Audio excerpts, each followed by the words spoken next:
Hi அனைவருக்கும் வணக்கம். நான் உங்கள் ஆதிச்சுடல். நம்ம ஆதிரையில இன்றைக்கு ரொம்ப அழகான பாலாம்பிகை அல்லது இவங்களை பால திரிபுர சுந்தரி என்றும் அழைப்பார்கள். அவர்களுடைய திருவுருவ சிலைகள் தான் கொண்டு வந்திருக்கேன். 5 சைசஸ்ல எடுத்துட்டு வந்திருக்காங்க.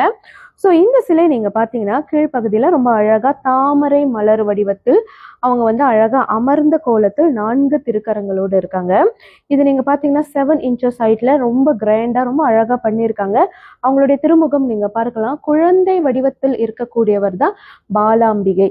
ரொம்ப அருமையான ஒரு முகம். நீங்க பார்க்கும் போதே உங்களுக்கு தெரியும். இதே சிலை நம்ம கிட்ட 6 inchesலயும் இருக்கு. அதே வடிவம் தான், சைஸுக்கு ஏற்ற மாதிரி கொஞ்சம் மாறுங்க. ரொம்ப அழகா இருக்கும். ஒவ்வொரு வடிவமும் ரொம்ப ரொம்ப அழகா பண்ணியிருப்பாங்க. அந்த குழந்தை முகம் ரொம்ப சிறப்பா இருக்கும்.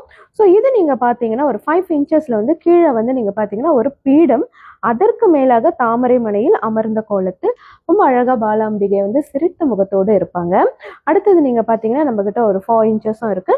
குட்டி சிலை வேணும்னு நினைச்சீங்கன்னா இது ஒரு 3 inchesல இருக்கு. இது நீங்க கார் டேஷ்போர்ட்ல கூட வைக்கலாம், இல்ல உங்க ஆபீஸ்ல கூட வைக்கலாம். இந்த பாலாம்பிகை யாருன்னு உங்களுக்கு கண்டிப்பா தெரியணும். வாழை அப்படின்ற ஒரு பெயரும் அவங்களுக்கு இருக்கு. சித்தர்கள் வழிபாட்டில் மிக முக்கியமானவர் இந்த பாலாம்பிகை. அதாவது உலகத்தை ரட்சிக்கும் திரிபுவனேஸ்வரியோடைய ஒரு குழந்தை ரூபத்தில் இருக்கக்கூடிய அம்மன் தான் பாலாம்பிகை அப்படின்னு சொல்றாங்க. ஸோ குழந்தைகளுக்கு இவர்களுடைய வழிபாட்டை சொல்லிக் கொடுங்க.